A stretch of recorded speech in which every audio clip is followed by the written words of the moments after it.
Alright, my name is Scott Campbell. The course number is Eet238-940. The experiment is experiment number 2. I'm not sure exactly what the name is on it. The date is October 3rd, 2017. The purpose of this lab was to familiarize the students with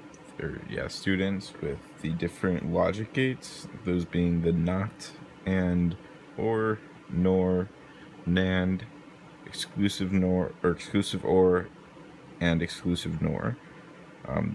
It was basically just to demonstrate how these different gates can be used together to, the basic gates can build up to be one of the more complex gates, and how they could just keep getting more and more complex as you add more and more of them together, to get different outputs and whatnot.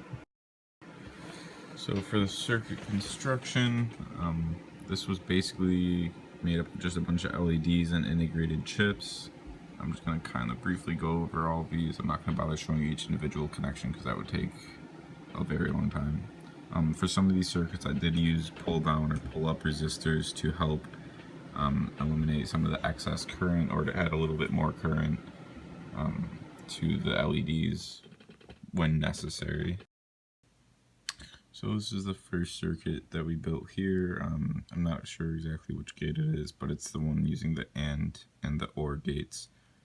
So this is going to be the one that's jumpered to 2 of the inputs. So as soon as I pull that, I'm going to get the light on, and then when I put both of these into the positive, the light comes on. It's the OR gates that goes into the AND, so both of them have to be positive for the light to come on. It won't come on for just one.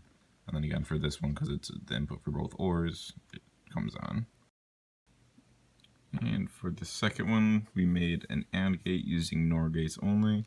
So when I take one of the inputs and I put it to positive, the light will stay off. And when I take another one, add it, since that completes it as an AND gate, the light comes on. If I take either of these off, or connect the blue one, it stays off. So AND gate comes on. Alright, so for the third one, that's the exclusive OR gates using NAND gates. So this one was the one that definitely gave me the most trouble. I'm going to have to kind of put the phone up close to the LED so you can see when it's coming on or not. So this is pulling one pin from ground to power. You can see the LED turn on there. It's very dim. I'm not exactly sure why the circuit has such a small amount of current going through it.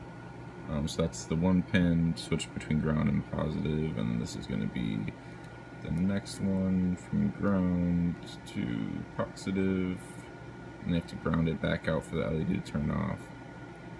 Yeah, this one gave me a couple of issues with the free-floating voltages, or whatever that is referred to as. Yeah, overall, I mean, it works as it should. The LED looks like it's on right now, but it's off. It's just the reflection of the light. And for the fourth one, which is the last one, we constructed a NOR gate using AND gates, which means when I swap these two orange jumper wires to the ground, the LED will turn on, but it will not turn on for just one. So it's kind of hard to tell with the light reflecting the LED, but that's still off.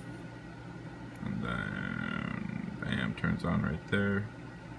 When I connect both of the inputs to ground, it turns back off if either one goes to power. So yeah, this one functions as it should.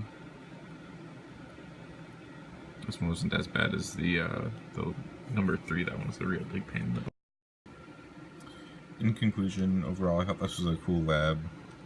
It got really messy. I wasn't sure if I was supposed to take a video of each individual circuit and then try to add them all together, or what I was supposed to do, but this is what I ended up with: one power supply jumper between multiple boards. I thought it was cool. It was nice working with all the gates and everything, and I ended up getting everything to work as it functioned, or as it was supposed to function. Thanks.